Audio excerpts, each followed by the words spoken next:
Heath, negative Heath. Who's the big loser? So if I never send my names in first, so I don't ever have the biggest loser, but I'll steal one from Dave and say Chase Brown. Mm-hmm. Oh my gosh. Was that a miserable performance from the entire Bengals offense and defense? They were all terrible. I'm not sure anybody was worse than Chase Brown, who at least he didn't lose his fumble.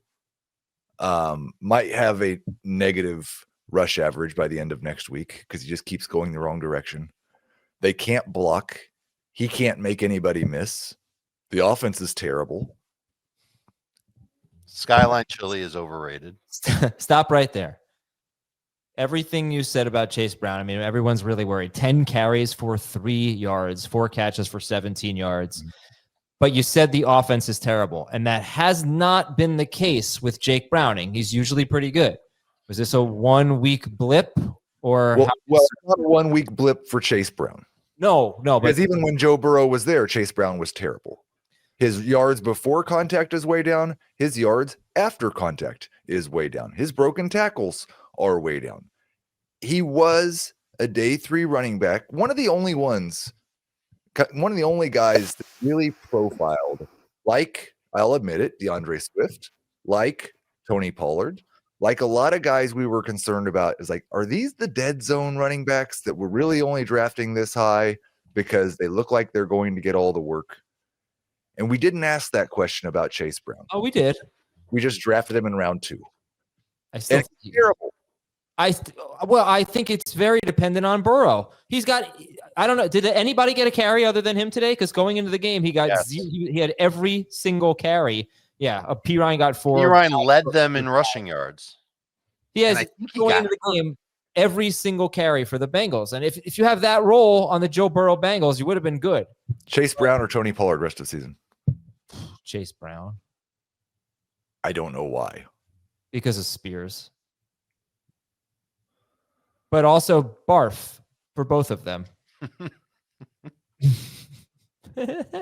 No, I don't disagree with this take at all. Dave, how about you, Chase Brown or Tony Pollard? I mean, I want to say Chase Brown because I don't think the Bengals offense is this bad, but I mean, week 1, he had 13 PPR points. He had 13 PPR points. That was obviously a game with Burrow. And we thought, okay, he can get better than that. 2 games since combined is 14.5 PPR points. I think you know what, though? It's play a lot. I think he's still going to be decent. I just don't think he's going to come close to returning 2nd round value. And if you trade him right now, you might not get 8th round value for him. So you're stuck. Go ahead. I overreacted. It's okay. He gets the Broncos next week, and then the Lions, and then the Packers, and then the Steelers. It'll be fine. Good. He's in trouble. I'm sitting him. Yeah, he's a stinker, Chase Brown, no question. All right, let's go to the losers here. Jeudy and Jacory Croskey-Merritt are the losers for Heath. Jeudy with 1 catch for 17 yards on 5 targets, and Bill had 8 carries, 26 yards, and a touchdown, and 1 catch against the Raiders. Why are they losers? Jerry Jeudy because he's terrible. He did have a pass interference in the end zone, but he also dropped it. The Browns have 4 players right now with a 15.5% target share or higher, and 0 players with a 19% target share. Joe Flacco is spreading the ball around like crazy, and it's difficult to guess on a week-to-week basis which one it's going to be. And it stinks. And Jerry Judy's playing terribly. He's going to get dropped in 10-team leagues. Yeah, I was going to say, he might get dropped in some 12-team leagues. Would you pick him up if he got dropped? And then he'll probably go have 8 catches for 140 yards and 2 touchdowns, because that's what Jerry Jeudy has done in the past. If you saw him on waivers, would he be an automatic ad for you? It would depend on my roster. Not automatic. Okay. Like, not like blind. And then, like, Bill comes out and is on the bench to start the game. And it's Chris Rodriguez. And then Jeremy McNichols has a huge run for a touchdown. Okay. By the way, yeah, go ahead. Bill is not the clear starting running back for the Washington Commanders. He's not yet. He hasn't been the starter at any point so far this season. I don't know how many first quarter snaps he's even played. And he wasn't particularly good today. He wasn't. 3.3 yards per carry, got saved by the touchdowns. He had a catch. That's kind of good for him, I guess. He was their least efficient rusher. Was kind of an accident. And Debo was back in the running game with 3 carries for 18 yards. How injured is McLaurin? We don't know. We haven't seen anything.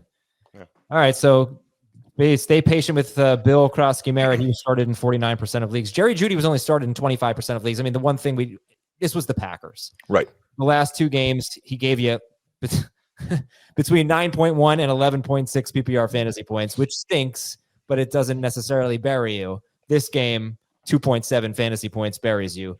But, it was the Packers. They are amazing. Did you guys know the Browns won the game? Yep. Yeah. What do we have, like 3 blocked field goals in a 12-minute span or something? Yeah, It was 5 for the day. All right, Jamie, your losers are Jordan Love. You picked 2 guys who are going to be the conference players of the week next week. Jordan Love gets the Cowboys and Ashton Jeanty. No, I'm just kidding. Ashton Jeanty gets the Bears. But you're right. They were losers today. 13 points for Love and 6.3 fantasy points for Jeanty. 17 carries, no catches. Love was just under duress the entire day. His offensive line was not doing many favors. So the only thing that's a little concerning is he hasn't been great fantasy-wise the first 2 weeks of the season. And he's dealing with a lot of injuries right now. I mean, Jaden Reed's out. And Tucker Kraft, you mentioned, Heath, about Brock Bowers, like how healthy is he? How healthy was Tucker Kraft today? So a little worried. And the one thing that we haven't seen, which we were hoping for, is he's still not running. He's still not giving you that extra boost that we thought might happen because he was healthy. Remember last year, the knee injury, the groin injury, and maybe that was the reason why he's not running. So I'd like to see him use his legs a little bit more. I thought that might have been the case today, just to, move him around in the pocket a little bit. But yes, there's plenty of bounce back potential next week against Dallas. And in the case of Jeanty, we have a problem here. This is just bad at this point, and the more that they talk about it, the less that it seems like they're trying to fix it, because all those zeros, if you're watching on our YouTube channel, the fact that he's not involved in the passing game is extremely, extremely problematic, because he has that in his game. They have to find a way to get him some easy touches and getting the ball in space. It's just trying to have him run behind that offensive line, as bad as it is just not working right now. Okay. So you're taking Hampton over Jeanty rest of season. Going into week 4, yes. Taking Judkins over Jeanty? Going into week 4, yes. I'll wait until I see Jeanty. They get the Bears next week, you said? Yeah. I'll wait until I see Jeanty against the Bears. Jobu week for Jeanty. By the way, YouTube. I'm not sitting Jeanty. No. Don't make that mistake. But rest of season, the way these other 2 guys look and situations right now, All right, YouTube poll. Who would you rather have if James Conner's out for the season? Trey Benson or Ladd McConkey? 740 votes. 2/3 of them are saying Trey Benson. Wow. But on my Twitter poll, it's it's McConkey is winning. All right. And Dave's losers. Yeah. All right. First of all, I want to say something because I keep forgetting, and it's 35 minutes into the show. The Patriots running backs fumbled 3 times this week. That's the other thing that might change the fantasy football landscape. We will talk about that soon. Travion Henderson got 9 carries after Antonio Gibson's fumble. So Ramondre fumbled twice, Gibson fumbled once, and then Travion Henderson came in, played a lot, and sucked. But that's another thing that could change things in the fantasy landscape. And another thing would be if Brian Thomas Jr. ever did anything, but Derek Stingley got hurt in the first half, if not the first quarter of this game. And Brian Thomas Jr. did nothing until a late, long catch, and he had 2 catches for 55 yards. He's a loser for Dave. And Chase Brown, we already talked about. But Brian Thomas Jr., what on earth is going on here? It's a lack of connection with Trevor Lawrence. It's an injury that might keep him from going all out play after play. It's a Jacksonville offense that is okay running the ball, but they haven't been able to get it going throwing the ball. And we can no longer look at BTJ and say, all right, this is somebody who is a slam dunk, must start, top 15 overall pick type of player. The numbers stink. I don't even know if we'd take him in round 3 at this point. We probably wouldn't. And it's not all on him entirely. It's hard when you're playing hurt.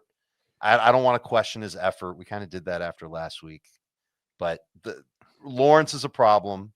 Other pass catchers in this offense aren't that big of a problem. De'Ami Brown got hurt. He still didn't do a ton. Still only had 6 targets. You've got to be worried after 3 weeks with BTJ. So there's some things going on there with him apparently that seem to be an issue that maybe we'll find out about. I think you see Parker Washington is somebody that they really like. 11 targets for him today, so he's getting a lot more attention, I think, than a lot of people expected. The concern would be is that not only whatever's going on with Thomas is that Trevor Lawrence and Thomas are not on the same page, and I don't want to say he's somebody you have to bench at this point because you know what the upside is, and you know that at some point there's going to be a stretch of games where he gets hot. But if your team is very good at wide receiver, like you're not benching him for Trey Tucker, for example, but if your team is really good at receiver, so you got Ricky Pearsall and Tedroy McMillan and some of these guys that have had good weeks, and now maybe Ibuka with a Mike Evans injury, like all these guys were drafted after Brian Thomas, you're probably benching Brian Thomas. He doesn't have a double-digit PPR point game yet this year.